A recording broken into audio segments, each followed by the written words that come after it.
What's going on, people? We are Tottenham TV, back here for some more content for you guys, and what we're going to be focusing on today is a squad review with the clock ticking down, should I say, on the transfer window, and really not long to go, about 9 or 10 days left of the transfer window. We're going to see what the state of our squad is, how many players we need to get rid of, look at the specificities.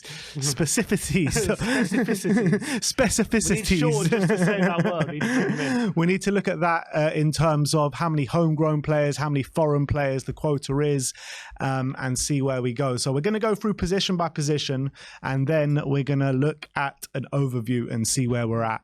So let's start off with the goalkeepers. We're stacked in that position. We're looking at 5 players here. We've got Fraser Forster, Vicario, Lloris, Alfie Whiteman, and Brandon Austin. So I wouldn't usually include the likes of Brandon Austin and Alfie Whiteman in this list, but they are 24 years of age. So how long can we keep calling them youth players? Because they're clearly not anymore. They're definitely not youth players, but I'm guessing one of them is probably going to stick around as third choice, and probably will look to move either loan out or probably transfer one of them. You got to remember, goalkeepers a lot of the time. Look, Vicario, he's 26 now, but he didn't really get his big break till like 25. Yeah. And so even like Emi Martinez, he was like a player in Arsenal's like on their bench for them a very long time before he got his break. So it's a bit of a different case with goalkeepers when it comes to their age. But yeah, obviously Lloris is on his way out. We've got Forster, we've got Vicario, and so one of the other two will probably be the third choice. I'll probably say that Brandon Austin will be the one to stick around, and Alfie Whiteman will be the one to go. But we've been saying Alfie Whiteman is going to go for a number of years now, to be honest. He's had his loan spells in Sweden and stuff like that. But at the end of the day, with Vicario and Forster are going to be your 2 main keepers going into the season, with Vicario obviously number 1, and I'm happy with that. Yeah, I think it's fine. I think Forster showed he's an able deputy last season when he stepped in, and Vicario, look, we've signed him as our number 1, so we got to go with him. I'm pretty happy with him as well, and obviously we know Lloris hopefully will find a home somewhere soon in the transfer window. The whole Lloris saga is just baffling to me. I mean, we literally. When do we ever put on a message on our website saying we've left him behind to do transfer dealings and look for a new club and stuff? And still, we're like, we're well into the season, 2 games into the season already. And this was just before they went on the preseason tour, and still don't have a home for him. So it's very frustrating on that sense. But look, let's go on to the centre-backs. We've got 6 centre-backs currently in the squad: Davinson Sanchez, Mickey van de Ven, Eric Dyer, Kuti Romero, Japhet Tanganga, and Ashley Phillips. I don't really envisage Ashley Phillips to get that much game time this season, if any. Japhet Tanganga, it's well documented that we're looking to move him on. Kuti Romero, vice captain, he's obviously staying. Eric Dyer, going into the last year of his contract, he hasn't even been in a matchday squad yet, never mind starting. So we're clearly looking to move him on. Mickey van de Ven, obviously a brand new signing. And Davinson Sanchez, he surprised a few people with what he's shown in pre-season and also in the first game against Brentford. But I do imagine if a good offer does come in, we will look to move him on. Yeah, now look, that picture is part of the reason why we're so desperate to move centre-backs out before we bring in, because we are pretty stacked in that area, despite the fact that it's one of our weak areas. Obviously, Van de Ven has come in, but Sanchez, look, if we're going to keep one of Sanchez or Dyer, we'd obviously rather keep Sanchez. But if there's only offers coming in for Sanchez and nothing coming in for Dyer, then we got a decision to make, just to make some room in the squad to bring someone in. And if so be it, Sanchez has to go, then Sanchez has to go, and that's my feeling. Look, it'll be interesting.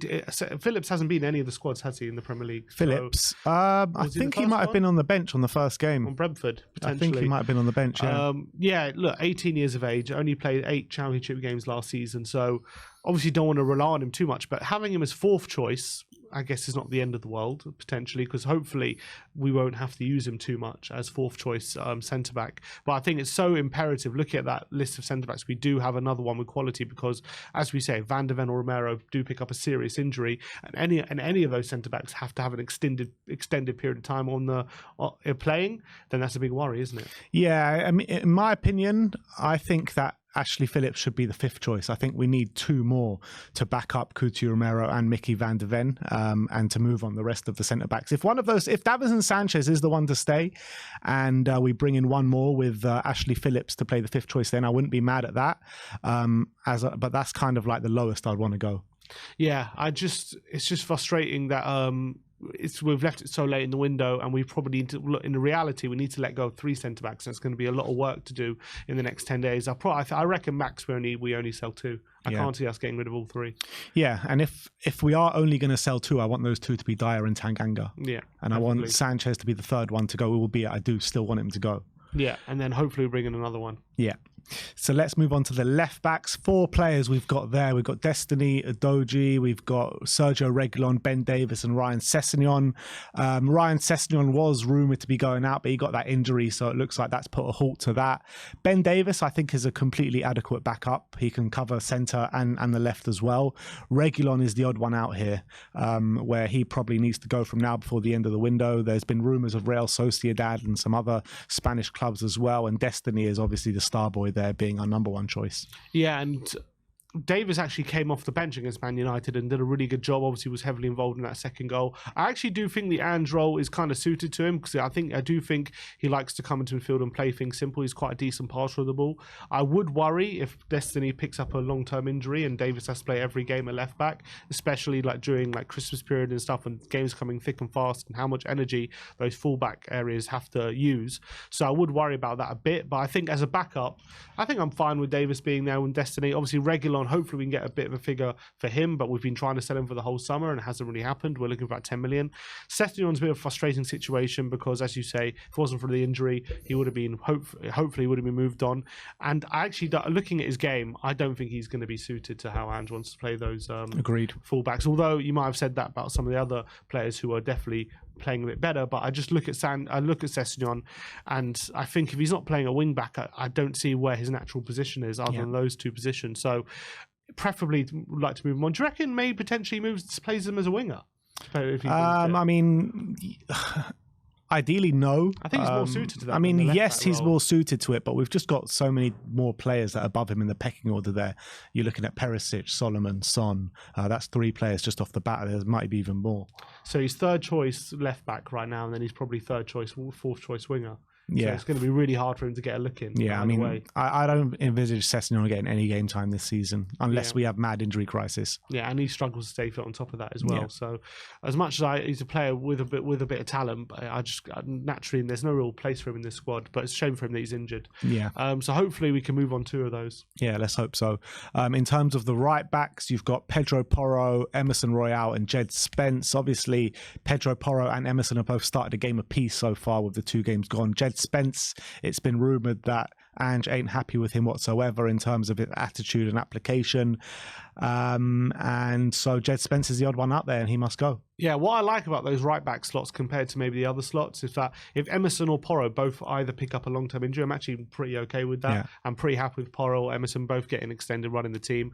Yeah, as you say, it's a bit similar to Ndombele. It's very frustrating that Spence hasn't been able to make an impression on Ange. Apparently, there's a bit of attitude problems and stuff like that. Maybe he's a bit frustrated, coming to Tottenham. Probably promised a lot of game time when he first came because we needed that desperately at right wing back, and he pretty much hasn't got a look in ever since he's come in here. Now we've got 2 options who are fairly young ahead of him. I think he needs a move.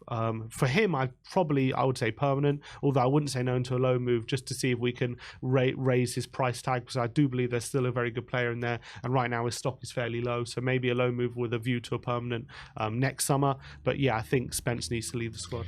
Yeah, I think Spence is quite a valued player, to be honest, out of the ones that we want to get rid of. So you could get a decent fee and you could use him as a make weight as well for a potential player that you want to bring in. So I think there's a bit of value there with Spence on the transfer list, to be honest. But let's move on to the wingers now. We've got Ivan Perisic, Brian Hill, Heung-min Son, Deki, and Manuel Solomon. So when you're looking at the left-hand side, you're probably looking at Son and Perisic.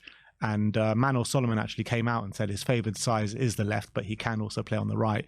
When you're looking at the right-hand side, you're looking at Kulusevski and Brian Hill.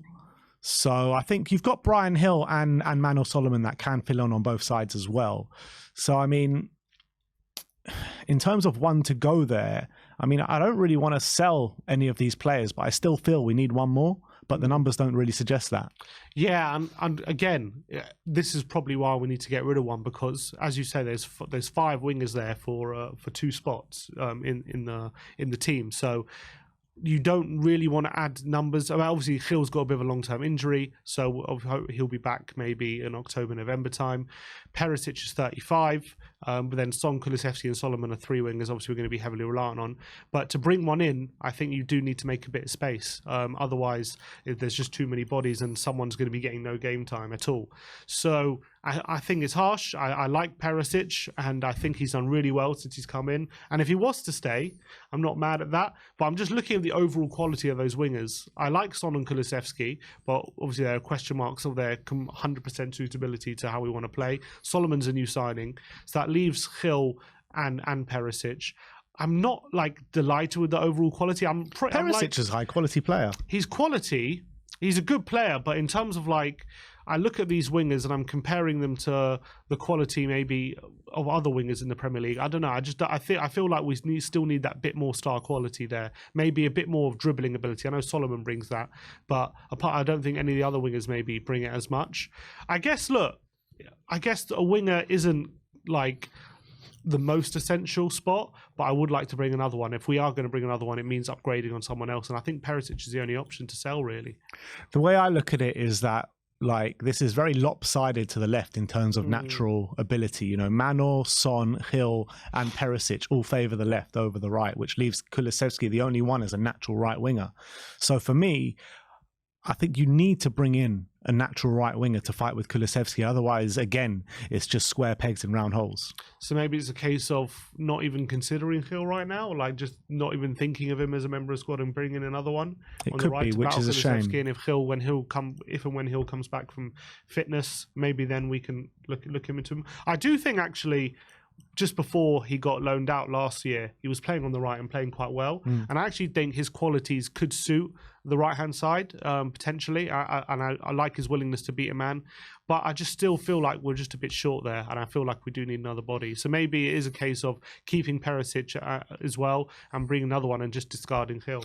I think I wouldn't want to get rid of Perisic, to be honest. I feel like Perisic could be, a lot of people could be sleeping on him because we know that he's actually got world-class ability in terms of his crossing, getting to the byline and getting balls into the box, and that's what we need in this Ange system. And I think Perisic is going to fit it like a glove, to be honest. And you're not going to ask him to do those defensive duties that he had under Conte. I like Perisic, and he's obviously not a bad player. Obviously, he's not what he was a few years ago at 35, but he still has his qualities. I'm saying if we have the chance to, I get what you're saying. I think it's probably worth it, even though Perisic is a good player to have around. Yeah, look, at the end of the day, out of those 5 wingers, Perisic is probably the first to go.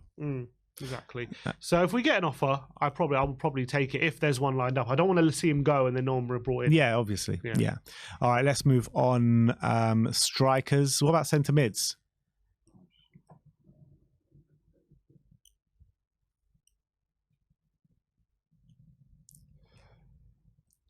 All right, well, that was the wingers. Let's move over to the centre mids now. And we've literally got a whole squad full of centre mids. We've got Bissouma, Bentancur, Maddison, Højbjerg, Skip, Lo Celso, Sarr, and Ndombele. So ideally, we need to cut that down to 6. So how many is that? That's 6, 7, 8. So, I mean, we want to get rid of probably 3 and bring in 1. That's probably the ideal. So out of those 3, the ones that could potentially go are Ndombele, Lo Celso, and Højbjerg. Apart from that, I mean, I'm very happy with the other ones. Sarr, Skip, Maddison, Bentancur, and Bissouma are all here to stay. Yeah, I mean, considering how they've started the season, obviously Skip started the first game, and then Sarr started the second game and really played a much higher level than Skip. So if obviously Lo Celso wants to stay, and I'm pretty happy for him to be part of the squad. Maybe a loan deal for Skip if it means bringing another one in, potentially. I mean, considering how he's fitted in right now to the Ange system, I'm not going to be completely against that, although I do want to give him time. But at the moment, he just doesn't seem completely the right fit right now, although it's still very early days, obviously caveat it. Obviously, Bentancur, big question marks about how he's going to return to the squad, how much we can rely on him, especially for the first part of the season. There's rumours he's going to be back mid-September, which would be a massive boost if that's true. But after such a serious injury, you don't want to put too much pressure on him early on, and I don't expect him to even be playing 90-minute matches probably till November time if he is back mid-September. But he's obviously a fantastic player. Obviously, Basuma, Maddison, Sarr, those three are nailed on, and Bentancur's obviously not leaving. Hopefully we can get a good offer for Højbjerg, he can leave. Hopefully we can get Ndombele out the door. But if we only sell 2, that leaves us with 6. Do we bring another one just to placate Bentancur's injury, or do you think we just go in with 6? I think we go in with 6, to be honest. But having said that, if we're going to get rid of 2, I think Lo Celso needs to stay, to be honest, because in terms of creativity from the midfield, you've got Maddison there. He's the only one that can play number 10 in those positions. So I'd like to keep Lo Celso around if we're only going to get rid of 2 and bring in none. But having said that, the Rodrigo de Paul move to Saudi has broken down, which means that they're probably not going to go for Højbjerg now. So I don't see any other clubs coming in for Højbjerg, especially paying the money that we want. So I think we're in a bit of a predicament here. Yeah, I think it looking more and more likely that Højbjerg might stay at this point, which, again, I'm not crazy. I'm not angry about. I think he's a good player. I think he can play the number 8 position, maybe that Sarr was playing against Man United. I think he can fill in the number 6 as well for Basuma, although I don't think he can do some things Basuma can do, but then again, who can? But if Højbjerg sticks around, it's not the end of the world. But do you think if Højbjerg stays, makes it more likely Lo Celso leaves? I mean, I hope not, because like I said before, like we need to keep creativity in that midfield, especially if Maddison picks up injuries, which he has done already. We need Lo Celso to step in now. If we assume, let's say, that Ndombele, even if he doesn't leave, he's not going to be in the squad, that leaves us with 7. If we can't get rid of Højbjerg, then what do we do? Do you think we just stick with 7, or do you think we let go, maybe skip on a loan, or do you think we just lower the price for Lo Celso? I think I would like to stick with 7, to be honest, because the only way I want to remove Lo Celso from the squad if we can bring in another creative midfielder. If we can't do that, then I feel like we're leaving ourselves a bit too short. I agree, and also you've got to factor in that Bentancur's still not going to be fully fit for a while as well, so we could use that extra body, especially until January. Yeah, exactly. So I think we go with 7 and then assess our options in January. But I think like my ideal situation would... I don't know. My ideal situation would probably be to remove all 3 and bring in a really good midfielder to caveat them. What, get rid of Lo Celso as well and just Lo Celso, Højbjerg, and Ndombele, and bring in like a really good midfielder to caveat them. Hungry to play for Spurs. Exactly. Yeah, I agree with that. But having said that, if we do hold on to Højbjerg and Lo Celso, I'm not mad at that. Like, because they're 2 good players. Yeah, I agree. All right, let's move on to the strikers now, and the least stocked position. We've got 5 goalkeepers, but only 2 strikers, and those strikers are Richarlison and Alejo Veliz. It's been said that Alejo Veliz will not be seen until the second half of the season as well, so that just leaves us with Richarlison pretty much for the first half of the season. Son can play there as well, so we definitely need to bring in another striker. Yeah, I think it was actually Son's cameo in the centre against Man United for the last 20 minutes or so was quite encouraging. The way he was able to play quick interchanges and be involved in the build-up. And we all know he likes to run in behind as well, so he's always going to be a threat doing that.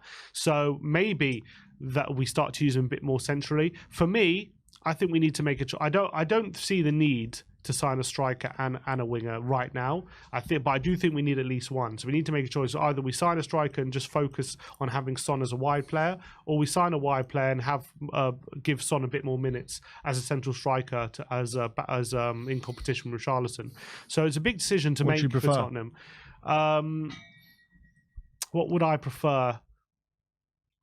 Probably a winger. I think I'll just about and play Son as a striker, only because I don't, as much as I thought Son played well against Man United out wide, I still prefer him, I think, centrally. I still want to get him in more shooting positions. But what I reckon Ange will lean towards is probably a striker. I mean, I guess in a perfect world, you go for a striker and play out wide, which is what we're going for. Someone like a Brennan Johnson who can fill in both, so you can kind of rotate a lot. But if we were to sign a specialised one, I probably would go for a winger and put Son up front if need be. But I think I'll also like the idea of getting someone like a Gift Orban as well, and someone with real competition with Richarlison, someone who's a bit of more of a goal getter and could potentially get more goals from Richarlison as well. I'm hoping still that Richarlison can come good, although it's not been the best start to the season for him. But I think if I was pushed on it, I'll probably just side with getting a winger right now. Yeah. Look, I kind of agree. I mean, does Brennan Johnson represent that for you? He can play up top. He can play out wide. Does that represent, like, if you see Brennan Johnson added to those wingers, does that give you more confidence that it's as strong as our rivals? I think it gives us a bit more variety. I wouldn't say it gives us a bit much more quality than we have, but I think it gives us more variety, and that's a good asset to have in a squad. Like different kind of options that ask different questions of the opposition. So even though he's maybe not as good as some other wingers, he's still a different kind of option to have. So that's a good thing, but.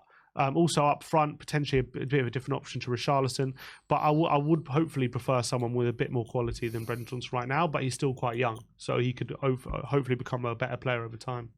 Well, let's have a look at the squad overview and see where we're at in terms of the numbers. So we're allowed 17 non-homegrown players out of a squad of 25, I believe, and we've got 20 at the moment.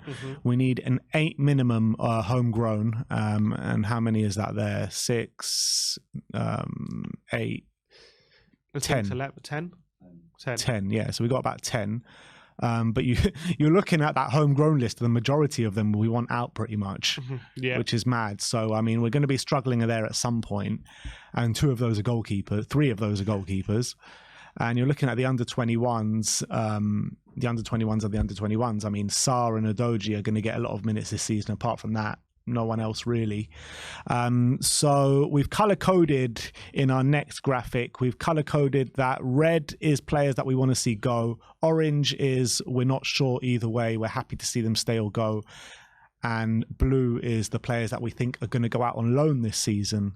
So you're looking at Lloris, Dyer, Sanchez, Reguilon and Ndombele. Do you think we're going to get all of those out the door?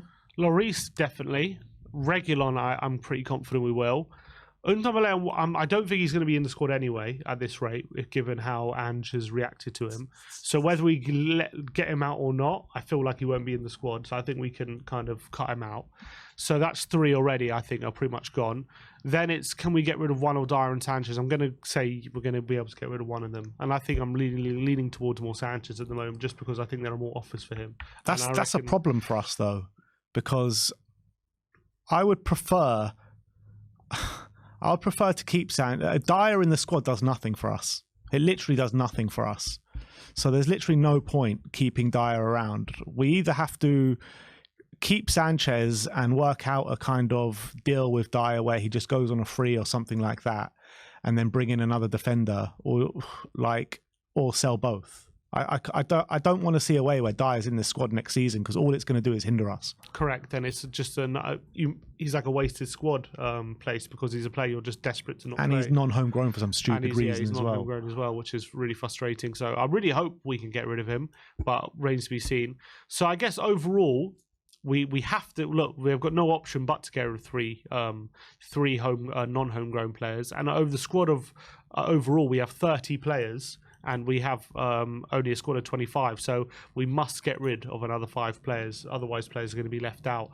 So, but we can't. That homegrown list can't go below 8. So we can't get rid of more than 2. The only way it can go below 8 is if our squad is less than 25. Correct. Which is possible. You can do that. But let's say, for argument's sake, we don't want it to go below 8. That means only 2 of them can go. Correct. Unless we bring in another homegrown player. Yeah, Brennan Johnson is one. Brennan Johnson. Or that makes more sense, while the need for Brennan Johnson, by the way. But Sessegnon's staying around probably because of his injury, at least till January. The ones you're looking at to get out the door, I mean, you want to get White. I mean, he's never going to break into the first team anymore. Correct. At the age he's in. Tanganga is looking half out the door with the interest that's being shown at him. And then one of White or Austin and bring in Brennan Johnson. And I expect Spence to leave. And Spence as well, so that's you 4. expect to leave. That's 4, which would mean we would need to bring in, if we have 4, so we need to bring in 2. Or have a squad of 24. Or have a squad of 24. Yeah, or you'd have to have less non-homegrown players. Because you got to remember as well, you've got players from the under-21s who don't count as the 25. Yeah. So that's something as well. That's true. It's crazy to look at that list, and Tottenham are so associated with like English players, and like they usually have a strong English core, and players who we're going to rely on next season who are English. There's Maddison and Forster and Skip. That's like it's a massive change compared to like a few years ago when we had 5 players in the England squad for the World Cup. Yeah. Wasn't that long ago. Under Pochettino, but he really like nurtured that young English talent, didn't he? Yeah. And we want to get back to that at some stage. And I think we've got players coming through, but a lot of them are not English. Yeah. But you've got the likes of Scarlett, who's English, Devine's English, Phillips is English. So in a few years, we could get back to that, but we're just not there just yet. So, I mean, judging by that graphic, there's a lot of work to do. Yeah, so basically we need to get rid of 5, and then after 5, if we want to sign any more, we need to then at that point we have to sell to buy, if you know what I mean. Because if we get rid of another 5 players, that's the squad limit, and then after that, once we reach the squad limit, then it becomes if whoever we can sell, we can bring in. So at the moment, I can understand why we're kind of stuck. Yeah. Even though it's frustrating, after selling Harry Kane, you expect a big spree. You're like, okay, now we sold Kane, let's go, let's make some big signings. You just look at the size of the squad, and it's just so overstacked. And this is obviously a consequence of the mismanagement of the squad over many, many years. And now we're left in this situation, and it is very frustrating, especially for us supporters.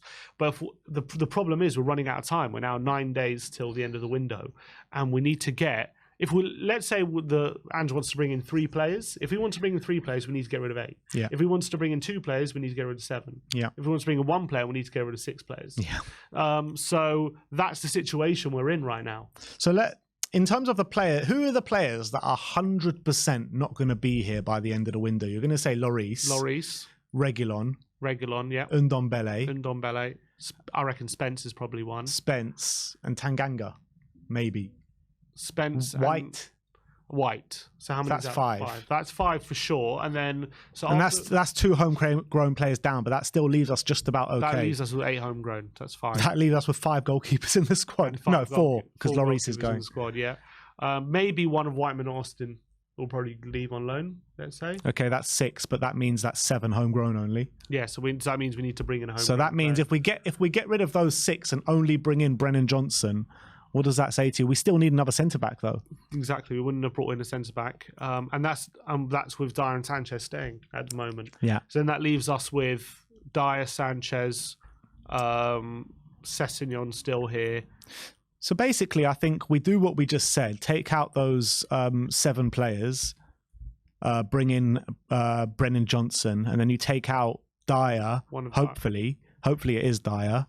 But you're saying one of Dyer or Sanchez, fair enough. But hopefully it is Dyer. You take out Dyer and you can bring in a non-homegrown centre-back. Yeah, and then I think that's fine. You can bring in a non-homegrown centre-back. And then you're looking, or you could bring in Tosin potentially and then go for a non-homegrown winger, either or.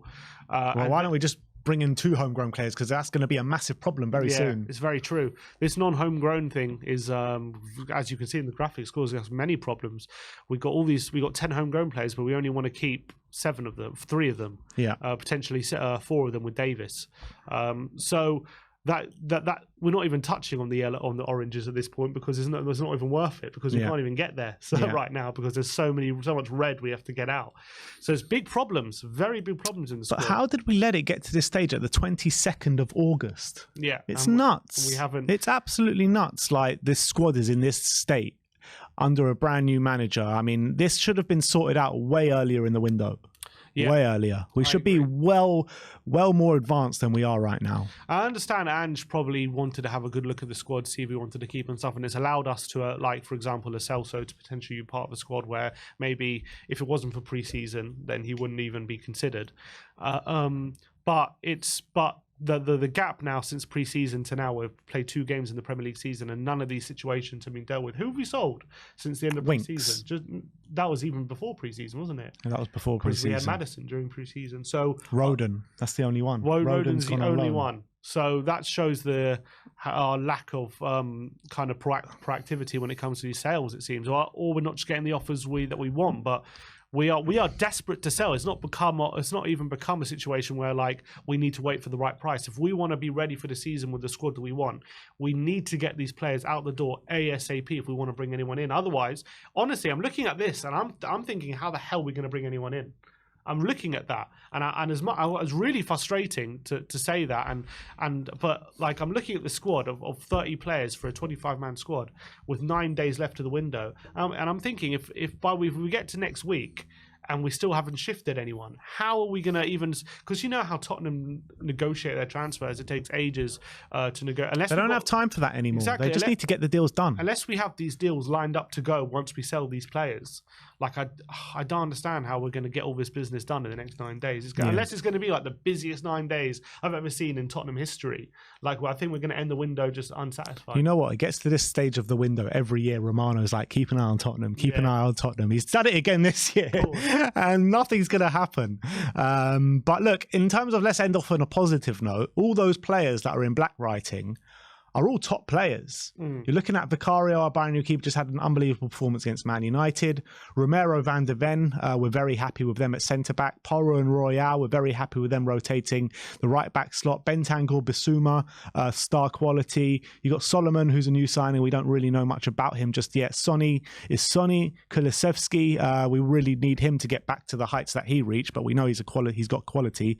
Richarlison is a bit of an odd one out there because we need him to start firing. He hasn't shown anything in a Spurs shirt yet, really. Forster, backup keeper, you're more than happy with that. Maddison, star quality. Skip, youth academy, still coming through. I think he's a good player.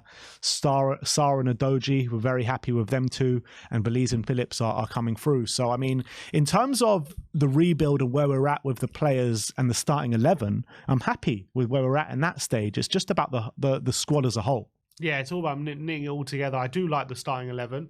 They obviously showed that a lot of quality in their first game. I still think, I just believe we're still lacking a bit in the forward positions. I feel like we're missing a bit of like, I don't know. I'm looking at our forwards, and I just feel like we could do with a bit more of a pacey forward, either a striker or a winger, or both. I guess Brendan Johnson fits that, but I think we need an extra one. But I am liking how the squad is making up, and that rebuild is clearly taking full effect. I like that we're getting young, hungry players who are proud to play for Tottenham and really want to be here. That's a really big step. The leadership group, Romero, Maddison, Son, I'm really happy with that as well. I think they've really taken to their leadership roles very encouragingly. But it's all about how these next 9 days go is going to really determine how good of a season we really have. Whether we have I think if we don't get the business done that we need to, I think it will be a case of like a very patchy season, having good performances, but maybe like when injuries start to take effect, we start to take a hit in the overall quality, and then we end up having some bad form over time. But if we can really get our business right and get some really good and really like fill out the squad with more quality and more hungry players who want to be here, I really believe we can be in for a very, very good season if we're putting ourselves in a situation where injuries don't have too much of an effect. But I think right now we are 1 or 2 injuries away from having players have a run in the team who could really struggle. Yeah, and I think it's actually in a weird way a good thing we're not in Europe this year. When you're looking at that graphic, we're just not equipped to play 2 games a week this year. We're not equipped for European football. So I think it's probably a bit of a blessing in disguise that we're taking a year out, essentially. Yeah, I agree with that, and I think gives more. I think it also for Ange, it gives him more time on the training pitch with the players, and hopefully by the time we get to next year, they'll really benefit from that extra time, because when you're in Europe, it's very difficult to have that extra time on the training pitch when you're literally going from game to game midweek, and you need a 1 rest day after each game. So if you're playing on a Thursday in Europa League and then Sunday, you literally have a rest day on the Friday, 1 training day on the Saturday, and then you're back into the game on Sunday. It's so difficult to get into that rhythm. So I think he probably would appreciate that. All right, so there you have it. That is our assessment on the squad with 9 days left to go of the transfer window. Let Let me know your thoughts in the comment section below. Hopefully we do see a lot of movement from now until the end of the window, but I do question if we will or not. Let's finish off. How many players we're going to bring in from now until the end of the window? I've got a feeling it's just going to be one. Yeah, I don't even know if it's going to be one, you know. I think I'm starting to question it so much because, like, if you would have asked me this a week ago, 2 weeks ago, I'd be like, yeah, we're going to bring in 2 or 3 more players. But, like, it actually brings it home a lot more when you see it there in front of you, how many players we actually need to get out before even thinking about bringing one in. So I'm going to go with 1 as well. Actually, I'll go with 2 just to stay a bit more confident and positive. I guess the other option is hopefully we bring in 1 or 2 and then we just cancel contracts. I guess that's another option. That is another option. Later in the window. Because you've got to remember as well, these players, that the majority of the players in red are going into their final year, and some of them are going into their last 2 years. So there is an option for that as well. So look, we'll see how it goes. Let me know your thoughts in the comment section below. Like, subscribe and comment. And as always, come on you Spurs.